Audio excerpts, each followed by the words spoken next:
Après son sommet du 10 décembre à Abuja, la page Bazoum est-elle définitivement tournée par la CEDEAO? C'est le sujet qui va essentiellement occuper nos regards ce soir pour l'aborder. Nos invités, ils sont quatre.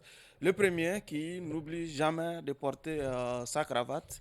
Vous l'aurez compris, Cheikh Oumar Soumano, il est coordinateur du baromètre et président de l'organisation des jeunes patrons du Mali. Monsieur Soumano, merci d'être là. Bonsoir Barou, merci pour l'invitation. Bonsoir à tous nos téléspectateurs du Mali et de la diaspora et bonsoir à mes co-débatteurs.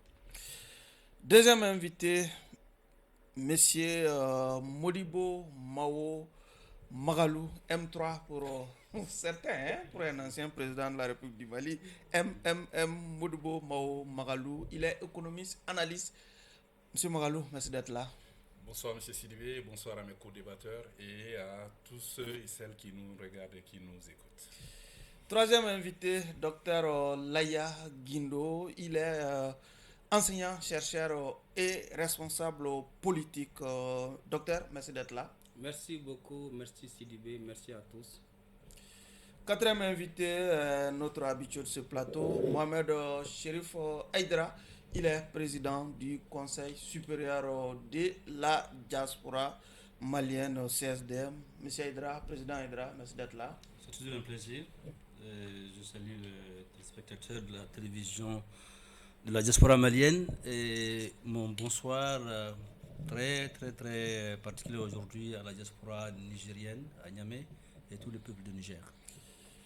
Encore une fois, bienvenue à toutes et à tous dans votre émission Regard croisé. Avant donc d'ouvrir les débats sur ce qu'a décidé la CEDEAO lors de son dernier sommet à Abuja, nous venons d'être informés qu'après quelques semaines de détention en Côte d'Ivoire, l'artiste malien Youssouf Tapo a été finalement libéré depuis ce vendredi. Pour rappel, il avait été arrêté ce 11 novembre en Côte d'Ivoire, plus précisément à Bouaké. Monsieur Soumano, réaction à cette nouvelle qui commençait à impatienter beaucoup de Maliens.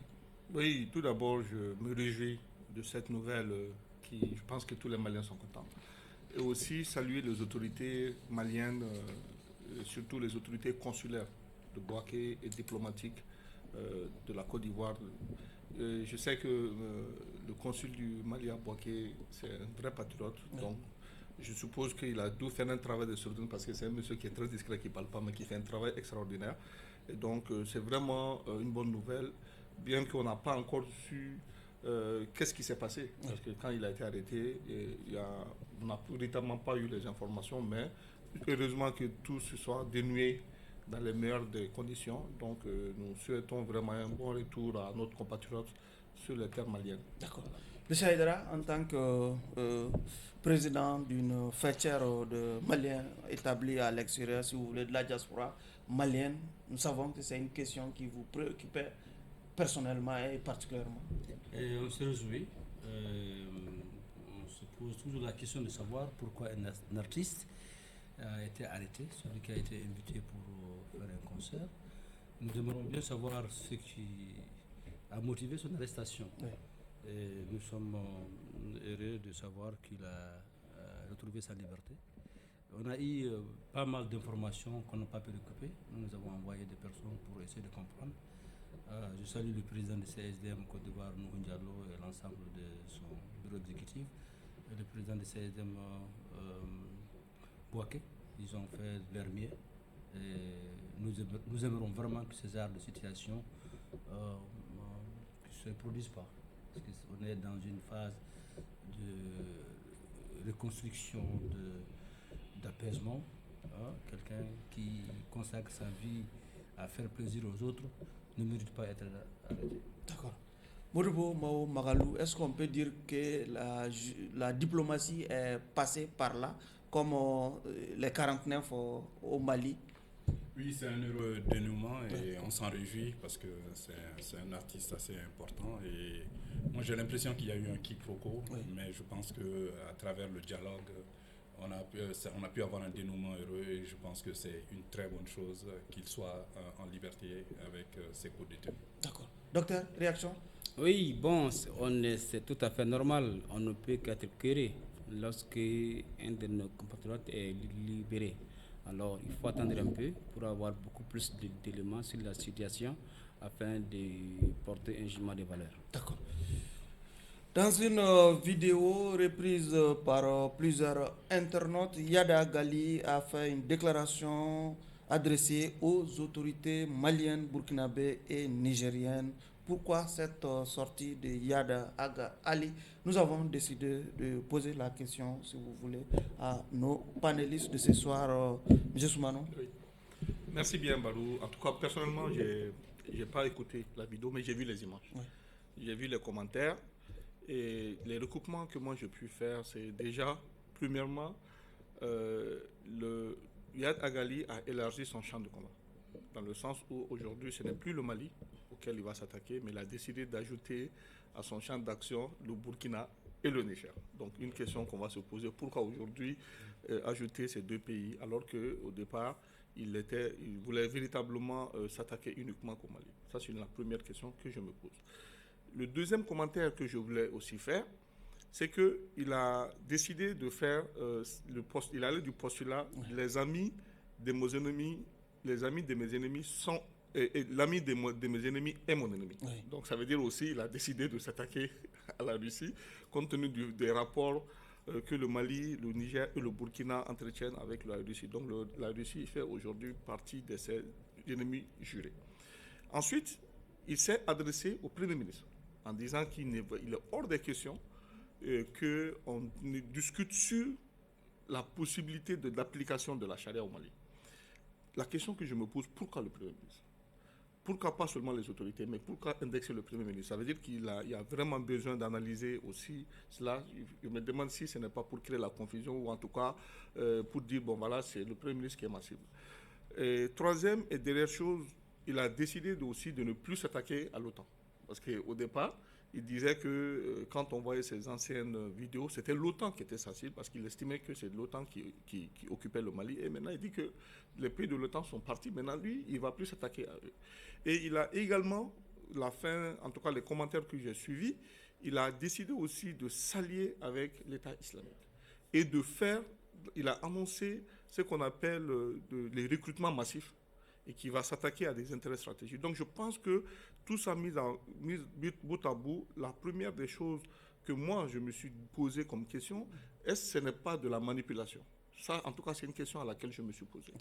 La question que je me suis posée. Donc maintenant, je n'ai pas ces réponses. En tout cas, on est en train de voir parce que jusqu'à preuve du contraire, certains même doutent de l'authenticité de cette vidéo parce qu'apparemment, il y a eu une image qui a été commentée. Personnellement, moi, je n'ai pas écouté la vidéo avec le son, mais j'ai vu les images passer avec des commentaires y afférents. D'accord. Voilà. M. Aïdara, quelle analyse faites-vous du contenu de ce message, en tout cas de Yada Gali?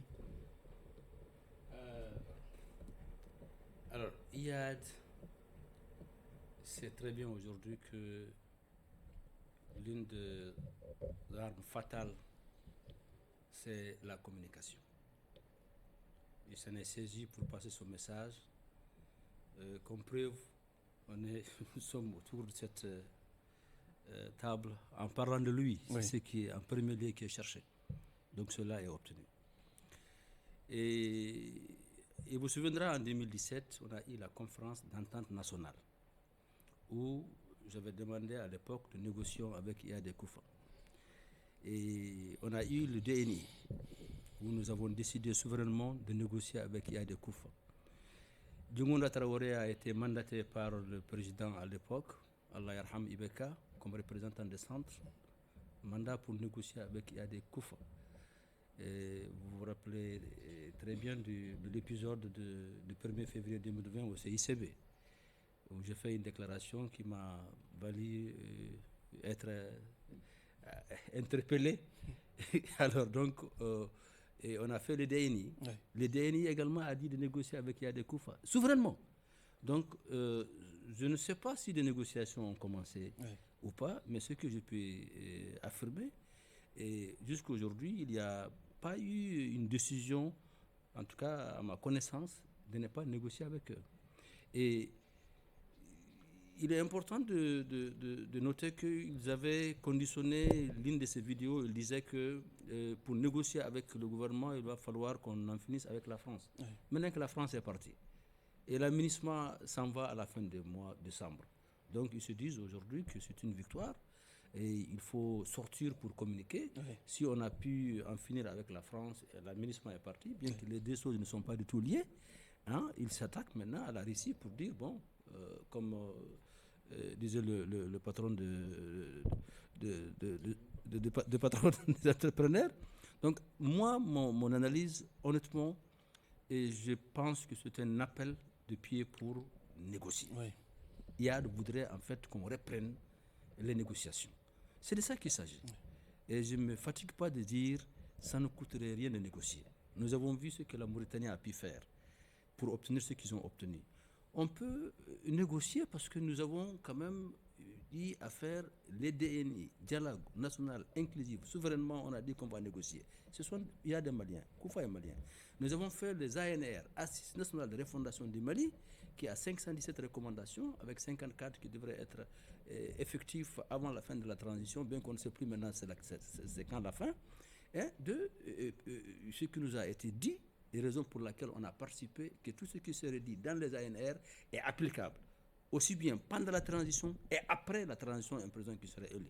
Donc je me demande, qu'est-ce qui empêcherait qu'on négocie avec Iyad Koufa, surtout qu'il fait un appel de pied. D'accord. Mao, s'agit-il d'un appel du pied adressé aux autorités, un appel à négociation? Je ne sais pas, mais je pense que c'est une vidéo qu'il faut analyser dans tout son sens. Oui. Parce que c'est d'abord une vidéo de propagande du GENIM et qui montre une image vidéo de Iyad Agali, oui, qui se rappelle au bon souvenir de tout le monde pour dire je suis là. Mais en même temps, il se met à jour de l'actualité parce que après les événements de Kidal, du 12 novembre de Kidal, l'entrée de l'armée à Kidal, il a tenu à préciser qu'il n'a pas vraiment participé au combat. Oui. Je pense que c'est un appel du pied. Oui. Deuxièmement, il prend compte de la mise en place, de la création de l'Alliance des États du Sahel. Oui. Le Burkina Faso, le Mali et le Niger. Cette charte a été signée le 16 septembre 2023 et qui est une alliance politico-militaire et d'intégration économique et monétaire. Donc, il annonce aussi qu'il s'attaque à l'AES, que maintenant le nouvel ennemi qu'il désigne, c'est l'AES et ses alliés. Oui. Donc, il désigne la Russie et évidemment ceux qui aident aussi nos militaires. Oui. Mais surtout, il essaye d'expliquer qu'on rentre dans une nouvelle phase de l'affrontement que son organisation mène.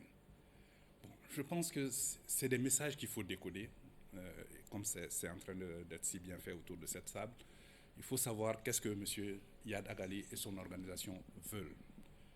Parce que nous sommes à un tournant maintenant. Nous avons gagné une bataille, mais la guerre n'est pas terminée. Et est-ce que la solution est le tout militaire? Je ne le pense pas.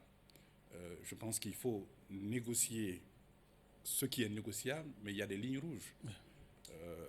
La laïcité de l'État, l'unicité de l'État, je pense que ce sont des lignes rouges qu'on ne peut pas négocier. Je pense qu'il faut... vous savez, c'est Voltaire qui disait qu'il y a deux professions naturelles à l'homme, ou se battre ou négocier. Oui. Mais je pense qu'on peut faire les deux. Voilà, les deux, et se battre en dernier ressort. D'accord. Mais il faut négocier d'abord ce qui est négociable. Voilà. Docteur, vous avez pu trouver des codes pour nous? Bon, code pas forcément, mais j'ai quand même quelques appréciations. Vous savez, ça fait longtemps que Iyad ne sortait pas. Hein. Voilà, ces derniers temps, depuis 2021, cette sortie vraiment, elle est frappante. On peut remarquer beaucoup de choses dans son discours. Bon, il parle la langue, je ne sais pas si c'est arabe ou bien tamashek, on ne comprend pas, mais les commentaires et les explications, on comprend beaucoup de choses. Moi, le premier lien que j'ai établi, c'est surtout cette annonce, cette sortie de Yad et l'appel de Farabougou. L'armée dit que l'ennemi a été repoussé, mais quand même, ils étaient lourdement armés pour venir attaquer les camps de Farabougou. Donc, je pense que c'était pratiquement les mêmes jours. Yad a fait sa sortie le 12 et Farabougou a été attaqué le 12. Donc ça, je me suis dit que ce qu'il dit, c'est pas vain, quoi. C'est pas venu comme ça. C'est minutieusement organisé.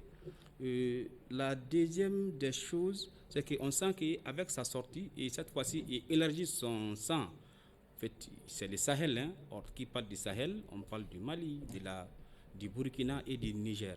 Donc, dans cette zone, c'est vrai qu'on a recouvré l'intégrité du territoire. Kidal est dans les mains des femmes, mais la menace, elle est réelle.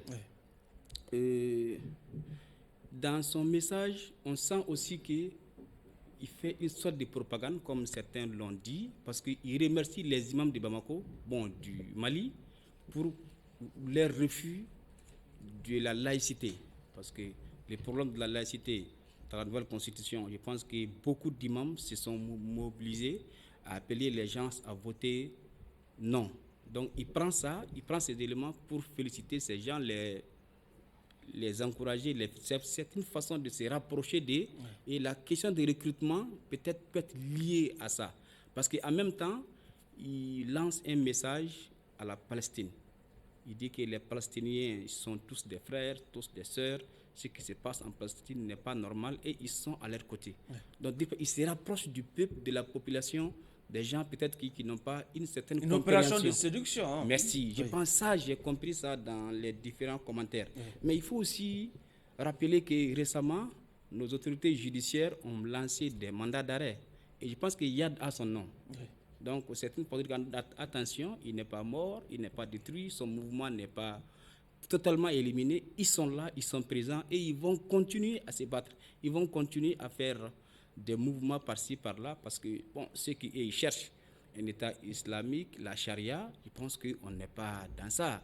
Je pense que dans le préambule même de la constitution du Mali, la forme laïque et républicaine du Mali, elle est indiscutable. Donc ça veut dire que il est difficile, on n'est pas encore à l'aide de la négociation. D'accord. Est-ce qu'on peut effectivement percevoir cette sortie de Yad comme un appel du pied ou une déclaration de guerre finalement? Bon, moi, en fait, ce que je vais dire en matière, dans le contexte actuel, tous les détails sont importants. Il ne faut jamais négliger. Oui, mais dans ces détails, est-ce qu'on peut intégrer l'attaque qu'on a enregistrée à Farabougou, par exemple? Est-ce qu'on peut intégrer dans l'analyse? Alors, moi, ce qui est important, moi, ça m'étonnerait fort que Yad veut réellement qu'on ait une négociation. Parce que, vous savez, il y a si on lit entre les lignes des propos, quand quelqu'un décide de se mettre décide de s'allier avec un groupe terroriste comme comment on appelle l'État islamique, pour moi, ça va dépasser les compétences de nos autorités de discuter avec comment ils vont justifier cela. Yad, on peut négocier avec Yad si Yad était un sécessionniste. Et aujourd'hui, je pense que ce débat est révolu. Ça, c'est ma lecture. Maintenant, ce qu'il a fait, on peut le mettre dans le cadre d'une stratégie politique, une stratégie de guerre dans un contexte de communication. Pourquoi? Parce qu'on va tenter de manipuler. Qu'est-ce qui prouve même qu'il a tous ses pouvoirs de rassembler? Parce qu'il dit qu'il va procéder à ce qu'on appelle un enrôlement, qu'il va recruter. Et d'après certains commentaires que moi j'ai vus, est-ce qu'il est même en possession des ressources financières pour ce faire? Parce que pour enrôler, il faut être en phase, il faut qu'on soit véritablement en possession de beaucoup de liquidités. Deuxième chose, aujourd'hui, le modus operandi qui lui permettait de financer justement ces opérations, c'était la prise d'otages. Et vous avez vu que de moins en moins, nous assistons à des prises d'otages. Donc ça veut dire que le fonds de guerre a disparu pratiquement. Et donc les États, de mon point de vue, ont décidé de renforcer comment on appelle, le périmètre sécuritaire pour éviter des enlèvements et des prises d'otages. Et troisième des choses, on a aussi demandé de revoir, parce que si vous voyez même, l'OADA est en train de travailler pour amener des organisations à but non lucratif de pouvoir tenir une comptabilité. Parce que là, ils ont un peu plus l'avance sur le financement du terrorisme. Donc, ça veut dire que ça va être très difficile aujourd'hui que les moyens traditionnels de financement du terrorisme, on puisse passer par ces moyens pour pouvoir financer le terrorisme. Donc, moi, l'analyse que je peux faire, d'abord, je doute même de l'authenticité de cette vidéo. Donc, tout ce qu'on peut faire, c'est des supputations, mais on va laisser les choses voir comment ça se fait. Mais je pense que le conseil que je pourrais donner, c'est qu'il ne faut négliger aucun détail. Tout doit être pris en compte. Aïdara, vous avez un dernier détail à nous donner? Oui. Il y a eu une négociation qui avait commencé en Nouakchott. Et les conditions qu'ils ont posées, il faut que la France parte d'ici. Donc ça veut dire qu'il y a un début de négociation. Je disais au début de ma intervention que le Mali souverainement a décidé de négocier avec eux. Donc par la suite de cette décision, il y a des rencontres qui sont tenues à Nouakchott. Deuxièmement, par rapport aux moyens que vous parlez, s'ils ont des moyens, vous savez, la libération de ces 3 prêtres, ils ont reçu 20 millions de dollars. Okay? Donc, ils ont de l'argent. Mais est-ce que 20 millions de dollars peuvent faire une guerre? Mais la plupart des gens qui s'engagent, c'est des gens qui s'engagent, ce n'est pas pour des gains pécuniaires. C'est des gens qui s'engagent par conviction et par fanatisme. Et ça, c'est de 3. Et il s'est dit aujourd'hui qu'il a toute la plénitude d'occuper cet espace et que l'ennemi, ce n'est plus la France, ce n'est plus la MINUSMA, désormais l'ennemi, c'est AES. C'est l'AES. L'ennemi, c'est la Russie. Oui. Donc, encore une fois, c'est un appel de pied et il veut qu'on négocie. Parce que si elle a pu commencer à Nouakchott, il n'y a pas de raison qu'elle ne commence pas au Tchad ou ailleurs. Donc, ils sont allés tellement trop loin qu'il serait pratiquement impossible aujourd'hui de juste dire, bon, on abandonne, c'est fini. Il faut qu'on trouve un mécanisme de négocier avec eux. Ce n'est pas une faiblesse. Moi, j'en suis convaincu, comme il a si bien de notre constitution assez claire, il y a des lignes rouges, il y a des choses qui ne sont pas négociables. Mais il y a toujours, plus on est fort militairement, mieux on se sent autour d'une table de négociation. Il faut toujours privilégier le dialogue. D'accord. Maho, vous avez une dernière... Je reviens un peu sur l'aspect propagande de la vidéo de Yada Gali, parce qu'en effet, il avait disparu de la scène publique depuis août 2021. Pourquoi il réapparaît maintenant? Et cette vidéo est apparue, comme on l'a dit autour de cette table, le mardi dernier, le 12 décembre, mais l'attaque a eu lieu le mardi après-midi. Et ça a été revendiqué par On le peut génie. faire un lien déjà. Non, c'est clair, c'est lier les actes à la parole. C'est ça la crédibilité. Donc, il sort sa vidéo, en même temps, il frappe. Et donc, vous savez que depuis octobre 2020, il y avait quand même eu un blocus de Farabougou. Vous vous souvenez que le vice-président, qui est maintenant le chef de l'État, s'était même rendu là-bas. Et qu'à la suite de cela, un accord local avait été négocié. Et voilà. Donc, non seulement ce accord local a tenu, mais l'armée après s'est déployée. L'armée s'est déployée en février 2022. Et maintenant, c'est le camp de l'armée qui a été attaqué. Et le génie a revendiqué cela. Et Yad est en train d'envoyer un message. Il souffle le chaud et le froid en même temps.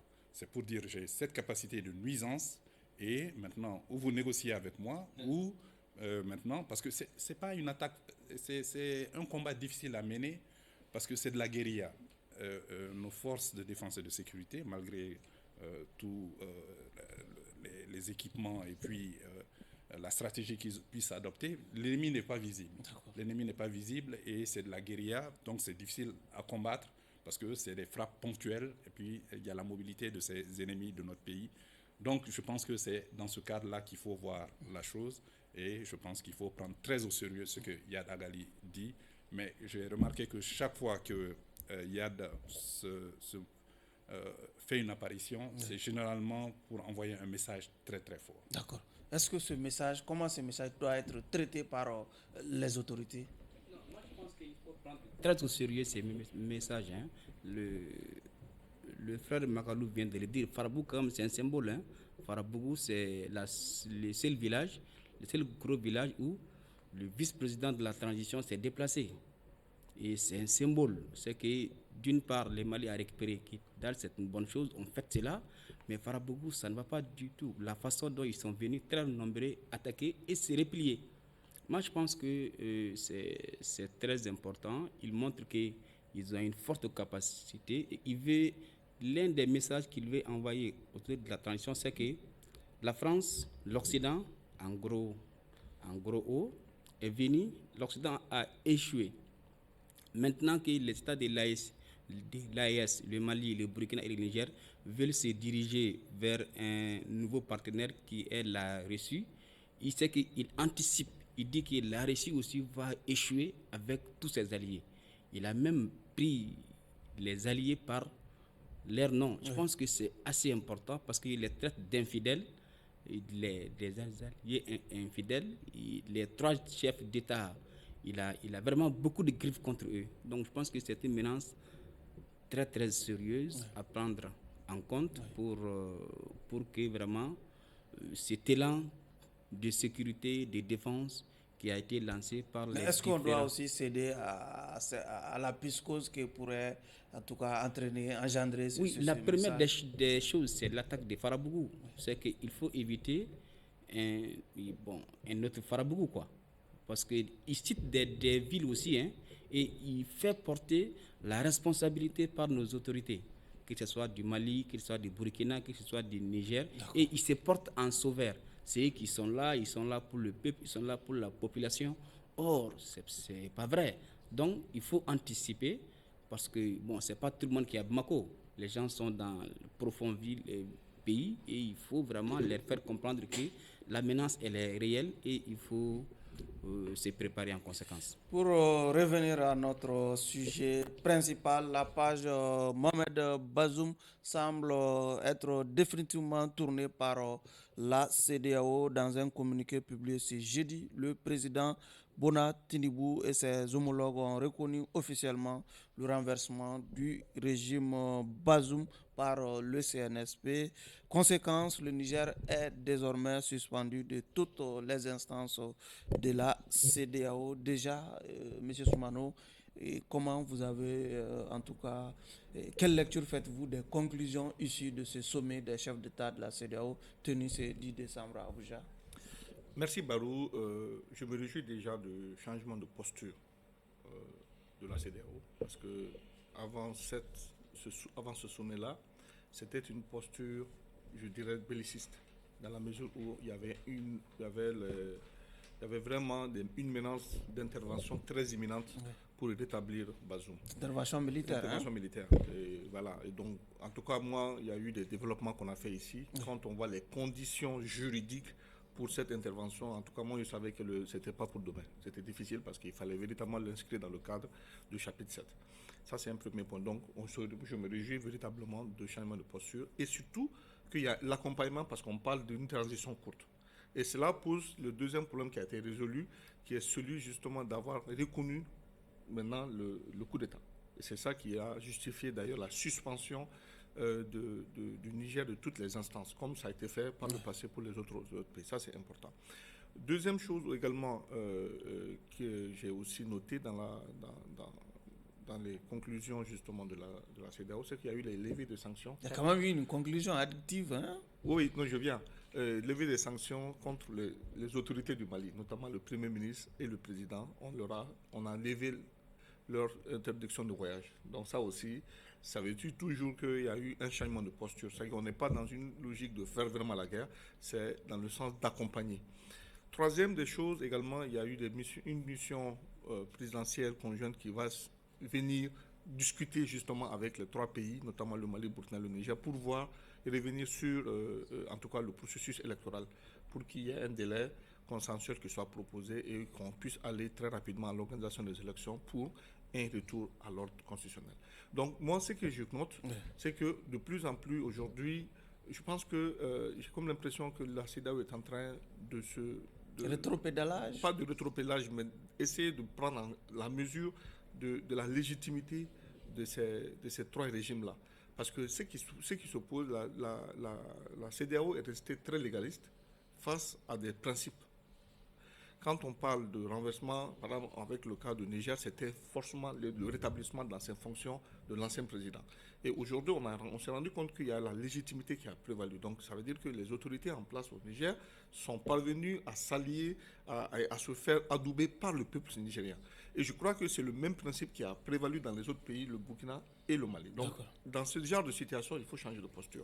Et ça, j'aime bien. Maintenant, ce qu'il faut noter, il faut véritablement, la CEDEAO a certainement échoué dans la mise en œuvre de sa politique diplomatique et la gestion de la bonne gouvernance. Mais dans l'absolu, la CEDEAO en tant qu'instrument économique est très bien pensée avec des bons instruments. On va revenir. Voilà. Hein? Non, mais je finirai pour dire tout simplement que tout n'est pas à jeter du côté de la CEDEAO. Certes, pour le côté politique et diplomatique, il y a eu un échec, mais sur le plan économique, il y a vraiment de grandes avancées. M. Aydra, vous qui aimez utiliser l'expression appel du pied, est-ce qu'on peut l'utiliser aussi pour résumer les conclusions de ce sommet des chefs d'État de la CEDEAO? Mais il te souviendra, chers frères et amis, que j'avais dit que CEDEAO allait entamer des négociations pour trouver une porte de sortie. C'est une porte de sortie honorable qui a été trouvée par les États-Unis et le président Faure pour le compte de la CEDEAO. Ce sommet a été un sommet pour sauver la CEDEAO. Ce n'est pas pour le Niger, ni le peuple nigérien. Donc je salue ici leur cohérence, leur courage, leur patriotisme d'être à côté de Tchani. Le Niger est un pays à féliciter et c'est un pays que j'admire. Si mon corps est un espace, le Niger est dans mon cœur, sur le cœur. Donc je vous salue les Nigériens, bravo, continuez. Et vous allez certainement obtenir ce que vous voulez, parce que le danger, il est important que les téléspectateurs comprennent et que le problème, ce n'est pas le Niger. L'économiste, là, va certainement me corriger, parce qu'il est docteur en économie. La CEDEAO a été créée en 1975. Ce n'est que des putschistes qui ont créé la CEDEAO à Lagos, à Kobakowan. Parmi les 15 chefs d'État de la CEDEAO, 8 étaient des militaires. Et en 1980, il y a eu un plan. Ce plan était l'industrialisation de l'espace de la CEDEAO. Et ça a alerté nos amis européens, ex-colonisateurs, en disant que si le 60% de la population de la CEDEAO, qui est le Nigeria, qui a initié la création de la CEDEAO et qui fait une proposition d'un plan d'industrialisation de la CEDEAO. Il vous souviendra qu'il y a eu, la France a concocté, a manipulé, a créé une guerre de Biafra pour la séparation, pour justement tuer cette initiative dans l'œuf, pour ne pas qu'elle aboutisse. Ouais. Et nous partons à 2003. Les 15 chefs d'État finalement ont décidé de la mise en place d'une monnaie, l'éco. L'éco dont vous avez entendu parler il n'y a pas très longtemps, l'idée c'était depuis en 2003. En 2005, les experts économiques et financiers partaient à Abuja pour formaliser la mise en place de cette monnaie de la CEDEAO. Vous savez ce qui s'est passé? À 10 km de Lagos, l'avion est tombé, tout le monde est mort. Il y a même un général malien qui s'appelle Sékou Omar Diarra qui est décédé. Donc, nous partons donc en 2005 déjà, quand en 2009, il y a eu la décision prise par l'Union africaine pour uniformaliser le code minier, l'aspect minier de l'Afrique. La même année, l'Europe a décidé que l'Afrique nous a déclaré une guerre. Donc c'est pour vous dire, oui, peuple de l'AES, c'est exactement ce que ces trois militaires-là ont repris. Tchani, que j'appellerais le TGV du Niger, ils ont peur. Et Assimi, qui devient leur Poutine. Et vous avez le colonel Ibrahim Traoré, qui devient, pour eux, pur qu'Einstein. Donc aujourd'hui, ce que CEDEAO n'a pas pu faire, ce que ces 15 États n'ont pas pu faire, c'est AES qui veut mettre ça en place. Une intégration économiquement et aller sur un plan d'industrialisation, parce que ce que l'Europe craint, C'est justement ça. Et vous avez compris cette histoire, cette déclaration qu'on a faite à Abidjan, qu'on va créer l'écho. Donc, l'enjeu, il faut que les gens comprennent, ce n'est pas le Niger. D'accord. L'enjeu, c'est le Nigeria. L'enjeu aujourd'hui, c'est le Nigeria. Et je répète encore, l'enjeu, c'est le Nigeria. Le Niger, maintenant, ça les a échappés. Parce que finalement, lui, il va confirmer ce que je suis en train d'avancer. Les 3 pays réunis, bien qu'ils ne font pas 15% de la population, mais ça fait quand même une économie. D'accord. Ils seront une 3e économie, sinon une 2e économie. D'accord. Donc il faut tout faire pour combattre AES et empêcher ces 3 militaires de réussir ce qu'ils ont commencé. Donc je dirais aux Nigériens, gardez la foi. Nous, Maliens, nous sommes avec vous. Les Burkinabés sont avec vous. Et nous allons y arriver. D'accord. Vous avez déjà gagné contre la CEDEAO. C'est à elle maintenant de trouver une porte de sortie en fixant une date. Je termine rapidement. Le ministre des Affaires étrangères était là-bas hier, du Bénin. Celui de la Sierra Leone n'a pas pu venir. La prochaine réunion de la CEDEAO, ça serait le 10. Donc, mes amis et frères nigériens, tiens bon. D'accord. Levez les sanctions, ça dans 45 jours. D'accord. Ils n'ont pas d'autre choix que d'accepter la proposition qui a été faite par le Niger. Moribo Mao Magalou, on a pu noter trois grandes décisions à l'issue de ce sommet. La levée des sanctions contre, si vous voulez, l'interdiction de voyage contre le président Assimi et Choguel Maïga, le maintien si vous voulez, des sanctions contre le Niger et également la reconnaissance du coup d'État contre le président Bazoum. Oui. Allez-y. Non, je pense que c'était une réunion importante, la réunion du dimanche 10 décembre de la communauté économique des États de l'Afrique de l'Ouest. J'aimerais rappeler que cette communauté CEDEAO a été créée, le Mali est membre fondateur, et le Mali a joué un grand rôle dans la CEDEAO, même si le traité de Lagos qui crée la CEDEAO date du 28 mai 1975. Donc la CEDEAO regroupe les 15 pays de l'Afrique de l'Ouest qui font partie de la communauté économique régionale de l'Union africaine. Il y a 5 communautés économiques régionales de l'Union africaine. Il ne faut pas qu'on l'oublie. Oui. Que par principe de subsidiarité, les décisions de la CEDEAO sont reprises par l'Union africaine. Tout le monde attend, c'est pour cela que tout le monde est suspendu aux décisions de la CEDEAO.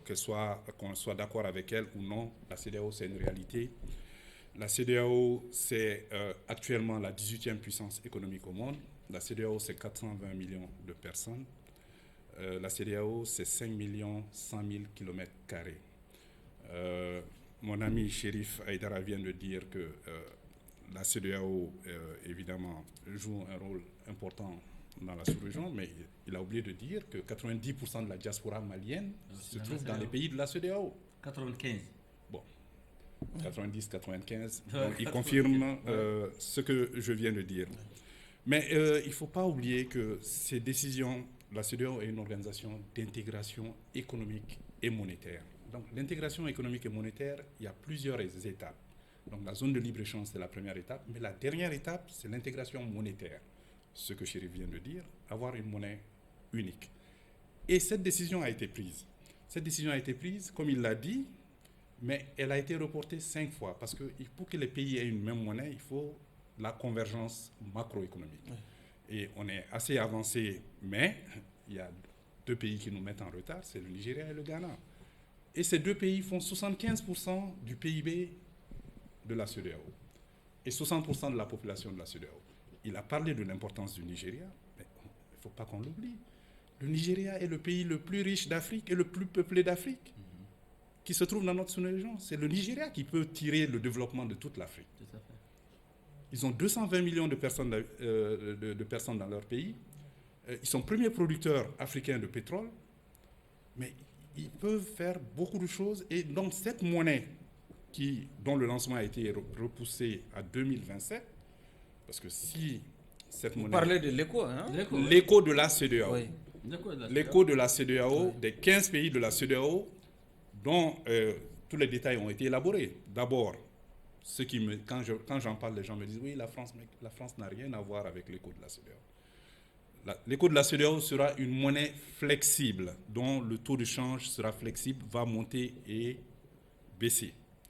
Ce sera basé sur un panier de monnaies de nos principaux partenaires économiques. Ce ne sera pas rattaché à une monnaie, ce sera rattaché à plusieurs monnaies. et la banque centrale sera de type fédéral.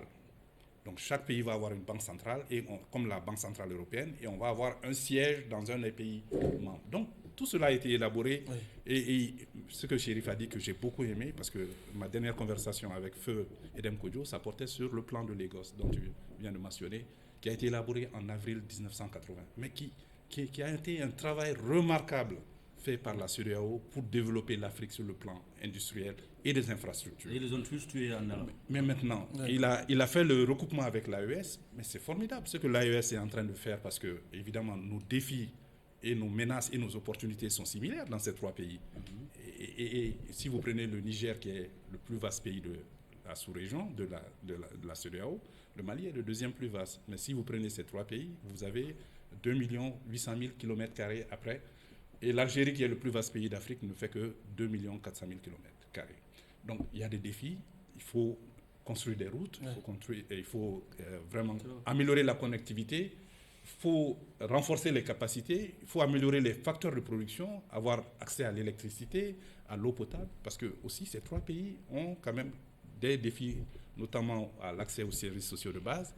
L'accès à la santé est faible, l'accès à l'éducation est faible, l'accès à l'eau potable. Et l'accès à l'énergie est très faible. Donc les ressources, c'est-à-dire potentiel dont disposent ces pays est énorme. Mais il faut les transformer. Donc ces défis, on va les mettre ensemble. Et comme je l'ai dit, c'est la convergence macroéconomique qui permet l'intégration économique et monétaire. Et ces trois pays sont parfaitement intégrés. Maintenant, pour revenir aux décisions politiques, vous savez que c'est depuis 1991 que la CEDEAO est l'organisation sous-régionale la plus performante d'Afrique. Il n'y a aucun doute là-dessus. La preuve, le passeport que vous avez dans votre poche, c'est la libre circulation dans 15 pays sans visa. Cas unique en Afrique. En Afrique centrale, d'un pays à l'autre, vous prenez le visa. Lui, il le sait mieux que moi.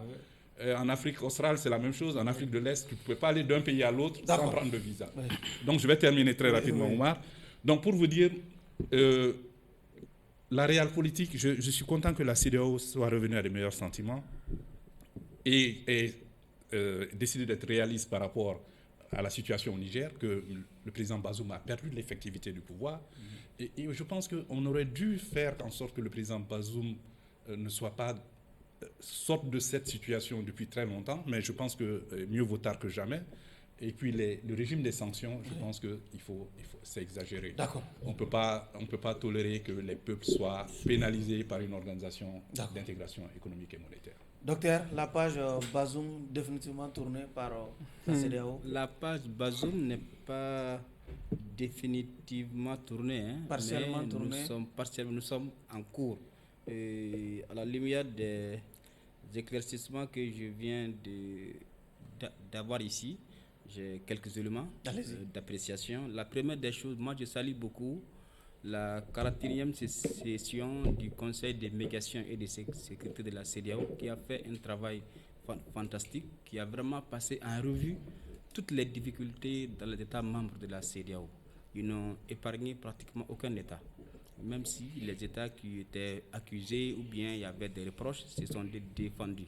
Ça, c'est extrêmement important, et j'ai compris que le communiqué final des chefs d'État et de gouvernement de la CEDEAO, donc de la 61e session, a pris en compte certaines des préoccupations qui étaient soulevées lors du Conseil de médiation. Aujourd'hui, ce qu'il faut retenir, c'est que la CEDEAO est un peu en difficulté.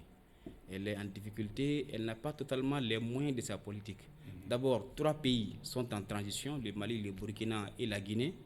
Alors, pour le Niger, ça cherche à se confirmer, 4e pays en transition, mais dans le novembre-décembre, il y a eu des tentatives en Sierra Leone et en Guinée-Bissau. Donc ça fait 6 pays en difficulté. Et donc ça affaiblit énormément la CEDEAO. J'ai la même remarque au niveau de la participation. 15 États, mais les chefs d'État qui étaient présents ne valent pas 6 ou 7 chefs d'État. Ça veut dire que la CEDEAO, elle est vraiment en difficulté. Alors, pour le cas de Bazoum, sa page tend à être fermée, tournée, mais la CEDEAO privilégie désormais les dialogues. Je pense que Faure est en phase. Beaucoup le traitent de parrain des États ou bien des structures de transition. C'est vrai, il est en bon rapport avec le Mali, le Burkina, bon, c'est pas trop pour le cas de la Guinée, et aussi du Niger. Avant le sommet, le président de la transition du Niger a effectué un déplacement chez Fort qui a porté les messages du Niger. Donc tout porte à croire que la nouvelle équipe de négociation qui a été installée par la CEDEAO, à savoir le Togo, le Bénin et la Sierra Leone, peut porter fruit. La CEDEAO dit que jusqu'au rapport de cette délégation, parce qu'ils ont demandé à cette délégation d'aller au Niger et de passer dans les autres pays en transition, parce que la CEDEAO signale qu'il y a vraiment les États en transition collaborent très peu avec la CEDEAO, ce qui est une difficulté, parce qu'il faut le rappeler, en 2024, lorsqu'on s'en tient au chronogramme initial de la CEDEAO, les transitions dans ces 3 pays doivent prendre fin, et au Mali, et en Guinée, et au Burkina. Alors, lorsque la CEDEAO propose une transition de courte durée pour le Niger, tout porte à croire que pour le Niger aussi en 2024, ça veut dire que dans ces 4 pays doivent forcément passer aux élections. D'accord. Alors, ce sont des engagements de part et d'autre. Chacun doit fournir beaucoup d'efforts pour respecter ces engagements. Un dernier tour de table, hein, Chakmar. Un clin d'œil a été fait aussi au Mali en levant les interdictions de voyage qui étaient prises contre Assimi et Choguel. Oui, mais c'est bien. Là, par contre, je peux considérer ça comme un appel à discussion. Parce que déjà, c'est très fort. C'est vraiment une symbolique de lever des sanctions d'interdiction de voyage. Parce que, contrairement aux autres sanctions qu'on a décrites, notamment l'embargo, les interdictions sont prévues dans l'acte additionnel, le protocole d'additionnel. Mais là, c'est eux-mêmes qui sont revenus là-dessus. Et je pense que c'est important. Et puis, par rapport au report, ils ont juste considéré qu'il y a eu une décision unilatérale, mais ils ne sont pas allés au-delà, ils n'ont pas pris de sanctions parce que souvent, en fait, avant le sommet, beaucoup de Maliens avaient peur, pensant qu'ils allaient remettre les sanctions. Je pense que maintenant, la CEDEAO est en train de changer de posture et se mettre dans une vraie logique de diplomate. Et ça, franchement, je peux leur tirer chapeau pour ce faire. Et comme je l'ai dit, ce changement de posture est extrêmement important. Maintenant, je vais finir peut-être en rappelant à mon cher grand frère Mao que la CEDEAO, ce principe de libre circulation est effectif dans la CEDEAO, mais également dans la CEMAC. Donc, si vous prenez les 5 pays de la CEMAC aussi, c'est là. Bon. Il va terminer. Oui, je le dis, le Tchad, le Gabon, le Congo-Brazza, la Centrafrique et le Cameroun, les citoyens se déplacent comme nous, on le fait ici dans le cadre de la CEDEAO. Donc, maintenant, pour finir, la CEDEAO, encore une fois, je ne voudrais pas qu'il y ait un retrait de ces 3 pays, parce que c'est ce que beaucoup de gens souhaiteraient. Moi, je souhaiterais que, éventuellement... Oui, mais est-ce que la création de l'AES a joué dans la nouvelle posture, dans la construction de la nouvelle posture de la CEDEAO? Bon, de mon point de vue, moi, je suis toujours pour des rassemblements qui pourraient être bénéfiques pour les peuples. Mais, par contre, je ne suis pas pour le fait qu'on demande notre retrait de la CEDEAO. Parce que, dans la mesure où la convention qui a établi la CEDEAO n'interdit pas d'autres pays de faire des regroupements. Il n'y a pas d'interdiction. Et donc, si on le fait, si c'est plus efficace, c'est tant mieux pour nous, les ressortissants de l'AES. Maintenant, on peut aussi rester dans la CEDEAO pour bénéficier également des autres avantages. Ça, de mon point de vue, c'est ce que je vais quand même proposer. Ok. Michel Hydra. Au niveau de la CEMAC, les ressortissants ont des difficultés à se déplacer. Donc ça, je vous le confirme en tant que président de la diaspora. Et tout le monde doit se poser la question, en tout cas ceux qui nous écoutent aujourd'hui, nous avons l'un des meilleurs experts économiques, Mao Makalou. Pourquoi cette monnaie a été la mise en œuvre de cette monnaie ou la mise en circulation de cette monnaie ou la création de cette monnaie a été reportée pendant 5 fois? C'est ça, il faut que tu inities un débat, il faut creuser. Parce que quand il y a eu la cession de l'Union africaine, le FMI et la Banque mondiale, c'est eux qui sont derrière. Ils ne veulent pas de cette monnaie. Ils ne veulent pas de l'éco. L'éco dérive de ECOWAS. C'est pour ça qu'on a dit ECO. Et le Niger, qui est le moteur économique, ils ne veulent pas qu'on ait notre monnaie. Donc, le Nigeria, hein? Le Nigeria. Oui. C'est pour ça que le Nigeria est droit à une guerre civile pour empêcher la création de l'éco. À chaque fois qu'on a une date, on nous ajoute encore 5 ans, 3 ans. Alors, AES va changer le donne. Oui. ou vous respectez cette fois-ci la date de 2027 où nous allons créer notre monnaie. C'est de ça qu'il s'agit. Et le FMI et la Banque mondiale, il se souviendra, lui et tous d'ailleurs, et tous, ce que le FMI et la Banque mondiale nous a fait après l'écroulement du mur de Berlin. Ils nous ont imposé ce qu'ils ont appelé les économistes un ajustement structurel renforcé ou forcé. Fermer nos usines, privatiser tout, nous imposer une nouvelle économique, un modèle économique. Donc aujourd'hui, AES, pour quitter le sujet, AES devient une menace réelle pour la survie de la CEDEAO. C'est ce qui a joué dans la construction de la nouvelle posture de la CEDEAO. Absolument. Oui. Et je disais ça pendant notre dernière... Oui, effectivement. Je disais que c'est plutôt, il faut sauver la CEDEAO, trouver une sortie honorable de cette rencontre. Donc pour terminer, je dirais aux membres de l'AES, les chefs d'État de l'AES, c'est de comprendre que c'est une chance inouïe pour la CEDEAO qu'ils comprennent où vous acceptez qu'on crée notre monnaie. Comme ça a été dit, il n'y a pas de report. Et si vous faites un report cette fois-ci, nous allons créer notre monnaie. Et bye bye le reste de CFA, qui est une monnaie créée à l'image de ce que Hitler a fait quand il a colonisé l'Europe. Et général de Gaulle a repris le schéma textuel, il peut le confirmer, de Hitler, en créant le franc CFA, qui est le franc de colonie française. Nous allons sortir de là, si vous ne faites pas ce que nous avons demandé. C'est au nom de l'AES. Création pour création, vous n'allez pas créer la coordination des sociétés civiles. C'est déjà fait. Mao, allez-y. Bon, je laisse à M. Soumano, le patron des jeunes patrons, Non, maintenant il est patron. Hein, assumer entièrement la responsabilité de la véracité de ses propos sur la CEMAC. Ceci dit, je vais avancer. Vous savez, la CEDEAO, l'AES, c'est-à-dire les trois pays, le Mali, le Niger et le Burkina, ça fait 54% de la superficie de la CEDEAO, 17% de la population, Chérif, et à peu près 10% du PIB. Et ça, ce sont des ressources non exploitées. Mais prenez seulement les deux pays, le Burkina et le Mali.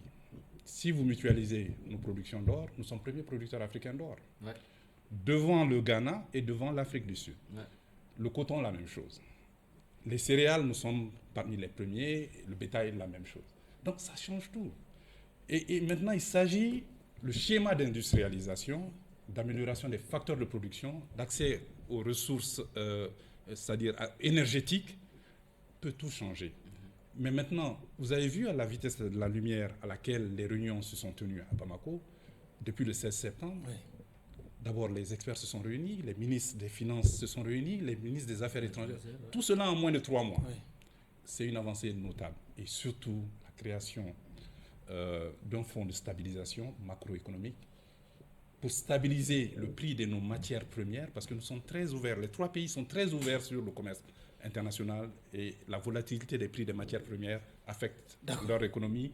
Et dernièrement, la banque d'investissement qui va permettre de financer le secteur privé et les facteurs de production, y compris les infrastructures. D'accord. Docteur ? Oui, bon, vous savez, la question de la monnaie, elle est passionnante. Hein. On peut se revoir prochainement sur un sujet portant sur la monnaie, mais il faut être aussi très prudent. La première idée de la création d'une monnaie commune de la CEDEAO est de 83. 83-2027, c'est juste 40 ans.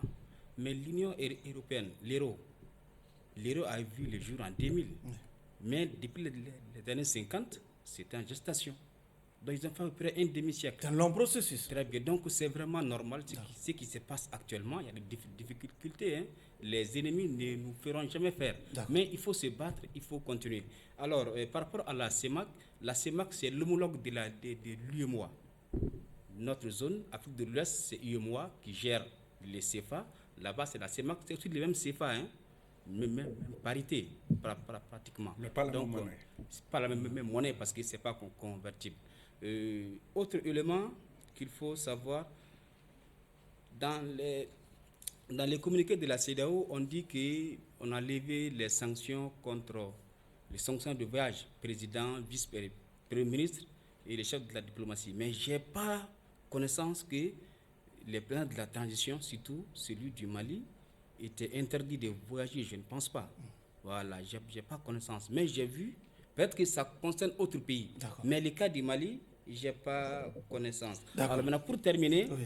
cette question de l'AES, la CEDEAO ne la voit pas d'un bon œil. Hein. La CEDEAO croit que l'AES est une organisation de plus, ou bien l'AES est là pour concurrencer la CEDEAO. Donc il faut faire extrêmement attention. Le mieux, c'est de consolider les acquis. D'accord. Maintenant, s'il y a d'autres initiatives, il faut surtout aller vers une synergie d'action qu'une opposition. Chokmar, je ne vais pas laisser vos aînés vous coincer dans cette histoire de la CEMAC. Là, allez-y. Oui, vous aurez, allez-y.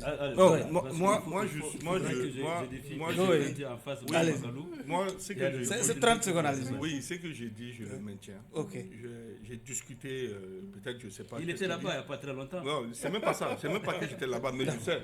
Parce que si on le dit, autant j'ai fait des éloges sur les aspects, les réussites économiques de la CEDEAO, autant j'en fais pour la CEMAC. Par contre, il y a des réalités. Vous signez, vous persistez. Sauf que par rapport au mécanisme de financement des infrastructures, la CEDEAO est en avance sur la CEMAC.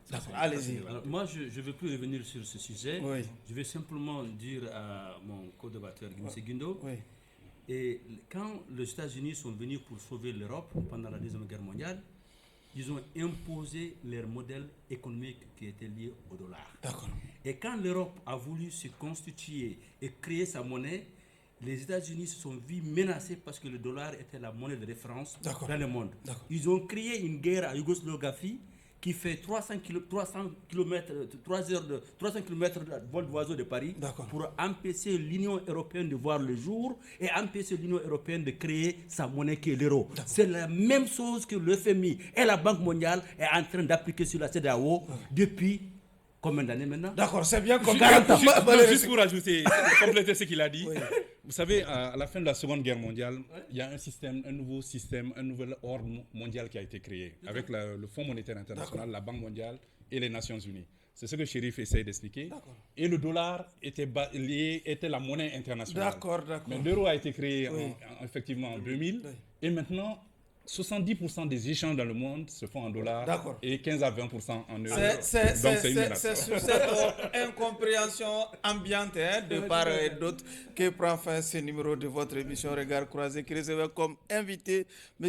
Mohamed Cherif Aïdara, président du CSDM, Modibo Mao Magalou, analyste économiste, Dr Laya Amadou Guindo. Il est aussi économiste et enseignant, chercheur Chokmar Soumano, qui veut certainement être conseiller au niveau de la CEMAC. Merci à vous de nous avoir suivis à notre numéro de cette même émission. Au revoir.